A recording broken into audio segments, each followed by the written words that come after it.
All right. Hello, fire breathers. So this is your warm-up Snatches 2 protocol. So starts with, I believe it's a ski erg, just because we're warming up our shoulders to start. If you don't have access to a ski erg in the facility that you're training at, sub in whatever other cardio equipment that is there. So a rower is a next good choice, or you can do an air bike where you're moving your arms. We just want something where our arms are actively moving in addition to our legs, just getting that blood flowing in those shoulders in addition to our whole body. Then you're gonna grab a PVC and you've got pass-throughs and around the world. The rep scheme says 10 to 20. Do however many you feel you need to get those shoulders active. So for around the world, pass-throughs to start, nice wide grip. You're gonna try to keep your shoulder blades back and down for this. I'm gonna hit something, so I'm gonna come this way. Straight up overhead and back down behind you. Starts like this, nice and easy, okay? You can move your hands in if you need a more intense stretch because that's too easy, but for most of us, staying wide is perfectly fine. After you do your pass-throughs, or if you would like to intermix them and around the world, keep one side down as you go up overhead with the other side, back behind you, and then flip. You can make it as dynamic as you want. Try to keep your torso still during this. Again, we're opening up our shoulders. If you're back here and you feel you kind of got to dig into your shoulders a little bit and switch, perfectly fine. Play around with it and see where you're tight and what you need. Next up, you've got banded pull aparts. Any small regular exercise band will do. We are trying to activate and strengthen our rotator cuffs with this. So you don't want a thick, heavy band where you've got to like stretch and muscle and kip your way through these things. Thin is fine. Again, we're just activating and getting active. So what this looks like is just you're going to tuck your pelvis, squeeze your butt, and we don't want to arch our back. We want nice flat back. We do that by imagining that there's a zipper between our sternum and our pelvis pulling towards each other, meaning at your belly button, which is then tucking back towards that back. So when we talk about a tight core, that's what we want to think about doing, bracing. You're going to maintain that braced position. Shoulder blades back and down. You want to try to keep those traps relaxed. We're not shrugging and hunching and holding tension.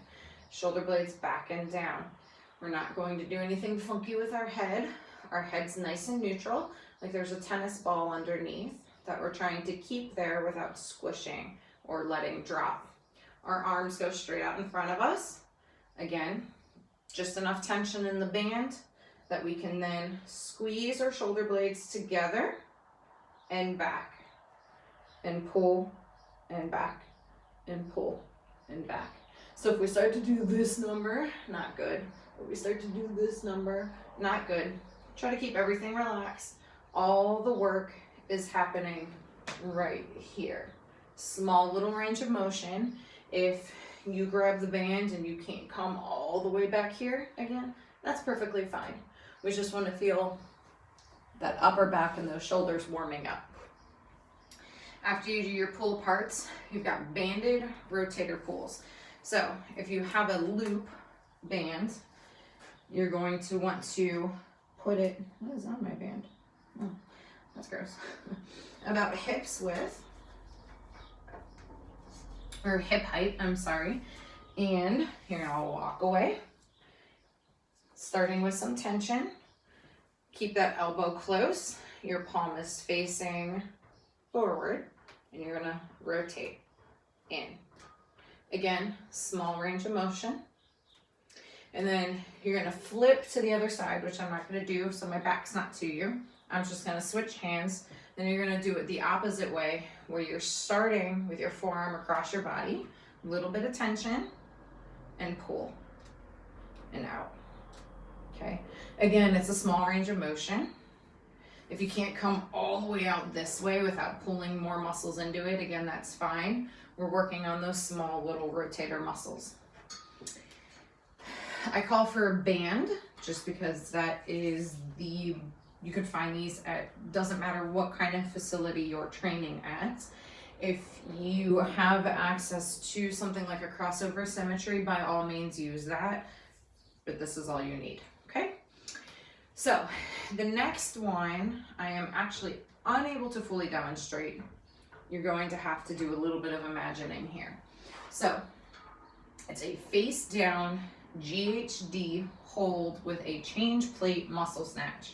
What are you talking about here, Coach Ray? So hopefully you're at a facility that has some sort of glute ham developer that you can tuck your feet into this way, and then hips hanging off, and then you can pull yourself up to full extension. So you're basically standing, right? But we're face down. So you need to imagine that I'm parallel to the ground. You're then gonna grab change plates. So again, I say change plates because if we're in a functional fitness facility that does Olympic weightlifting, you'll have access to 1 pound plates, half pound plates, 3/4 pound plates, 1 pound plates, 2.5s. Don't really go any higher than 2.5s. More than likely, again, that's going to defeat the purpose because we're doing our small shoulder muscles here.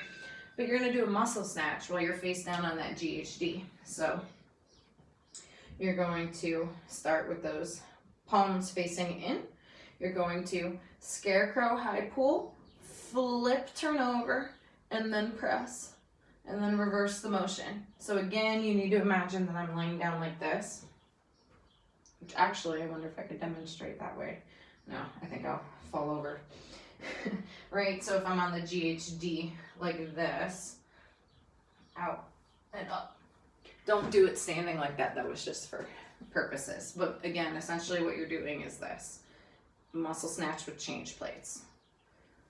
Okay, strengthening that turnover. Then you're gonna go ahead and warm up for your snatch with a complex. So you're gonna start with the PVC. Again, this is to prime your body for what you're about to do and for you to feel where you're tight, what you need to pay attention to. So you have a snatch grip push press. That's gonna start behind your head, okay? Shoulder blades back and down, belly button in, ribs tight, feet in your power position, so about underneath your hips. Snatch grip push press, dip drive press. That bar is gonna stay out.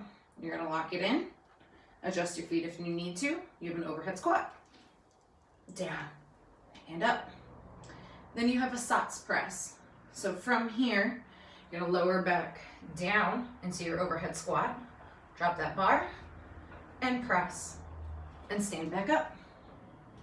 Regrip, snatch balance, dip drive, catch it in an overhead squat.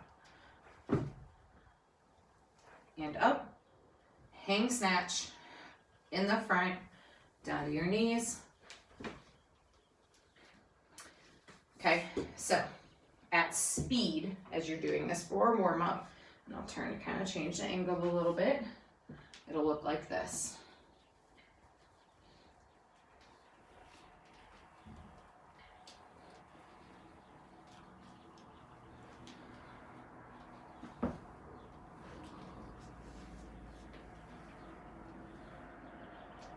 All right, do it with an empty barbell if you can. If there's anything that you need to stretch out, if your hips are tight, if your shoulders are tight, take the time to do that before you dive into the rest of your tasks for the day. So that's that. Your cars.